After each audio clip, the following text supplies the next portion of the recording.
Vit pas viti, kërkesat janë në rritje pranë shtëpisë të moshuarve në Shkodër, teksa aktualisht jetojnë 65 persona me kapacitetin e plotësuar. Drejtori i kësaj shtëpie, Faljon Hoxha, thotë se shërbimet janë shtuar pranë këtij institucioni. Në shtëpinë e moshuarve Shkodër ka një kapacitet për 65 përfituesish, kapacitet i cili është i zavoruar, i plotësuar. Kërkesat realisht kanë qenë vazhdimisht në rritje, sidomos për shërbimet që ofron shtëpia e moshuarve Shkodër, duke parë se ne ofrojmë një seri shërbimesh të shtuara në institucionin tonë, të cilat i kemi përmirësuar vit pas viti, kohë pas kohe, sipas kërkesave dhe nevojave tona, dhe kemi krijuar një ambient relativisht të mirë, komod, ku gjithë secili gjen ngrohtësinë e punojësve, e ambientit në të cilën jeton këtu.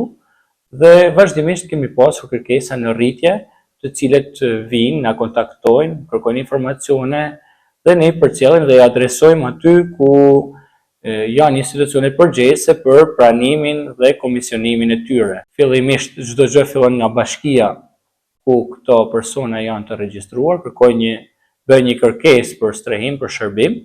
Pastaj, pasi plotësohet i gjithë dokumentacioni i nevojshëm, adresohet për tek shërbimi social shtetëror, fillimisht tek drejtoria rajonale dhe mëtej në drejtorinë e përgjithshme ku çdo muaj kryhen komisionimet sipas rasteve specifike dhe kërkesave të cilat janë edhe në pritje dhe rasteve më emergjente të cilat i vendos shërbimi social shtetëror. Shkaqet që këto persona vinë pranë kësaj shtëpie janë ndryshme, tregon Hoxha. Shkaqet janë të ndryshme, kryesisht janë të vetëm, fëmijët apo të afërmit i kanë larg, mund të jenë me probleme sociale të ndryshme, me paaftësi për t'ju gjindur pranë tyre të moshuar ose nuk kanë pasur fëmijë.